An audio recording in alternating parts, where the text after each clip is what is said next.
இன்றைக்கி வந்து நம்ம வந்து சிக்கன் சாரில் வந்து ஒரு குழம்பு செய்ய போகிறோம்.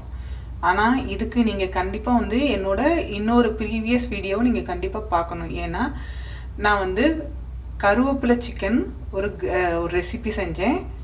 அந்த ரெசிப்பியில் வந்து நான் ஊற வச்சு அந்த மேரினேட் பண்ணி வேக வச்சு எடுத்து வச்ச தண்ணி, அந்த மசாலா எல்லாம் ஊற வச்சு மீதி எடுத்த ஃபுல் தண்ணியில் வந்து அதை வேஸ்ட் ஆக்காமல் ஒரு அழகான குழம்பு நம்ம செய்யலாம் இதில். ஸோ நான் எப்படி செய்கிறேன்னு பாருங்கள். 2 டேபிள் ஸ்பூன் வந்து எண்ணெய் ஊற்றுறேன். ரீஃபைண்ட் ஆயில் தான் ஊற்றுறேன்.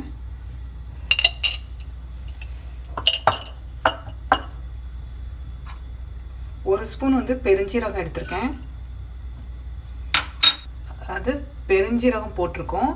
பெருஞ்சீரகமே போதும். ஆனால் நீங்கள் வேறு அதாவது பட்டை, கிராம்பு அந்த மாதிரி விஷயத்தை ஆட் பண்ணணும்னு நினச்சிங்கன்னா தாளிக்கிறதுக்கு ஒன்று ஆட் பண்ணிக்கலாம். இப்போ வந்து பெருஞ்சீரகம் வந்து பொரியுது. கருவேப்பிலை இருந்தால் கருவேப்பிலையும் கூட ஆட் பண்ணிக்கலாம்.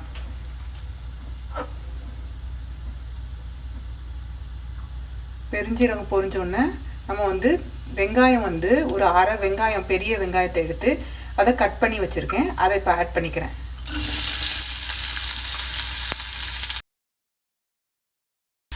வெங்காயத்தை வந்து 1-2 வதக்கிட்டு, ரொம்ப வதக்க தேவையில்லை, ஒரு தக்காளி எடுத்து வச்சுருக்கேன், அதையும் சேர்த்து இதில் வதக்கிக்கலாம்.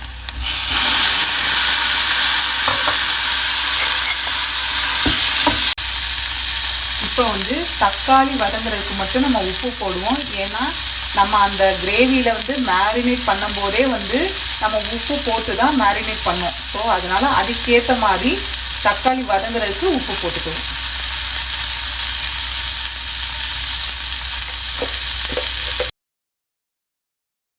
இப்போ தக்காளியையும் வதக்கியாச்சு.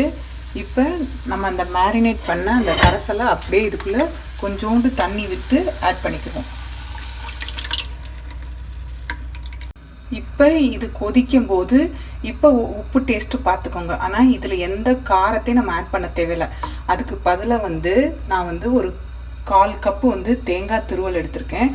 அதுவும் 1 ஸ்பூன் வந்து மிளகு, இதை 2 சேர்த்து அரைச்சி அந்த காரத்தை இதில் ஆட் பண்ணிக்கிறோம்.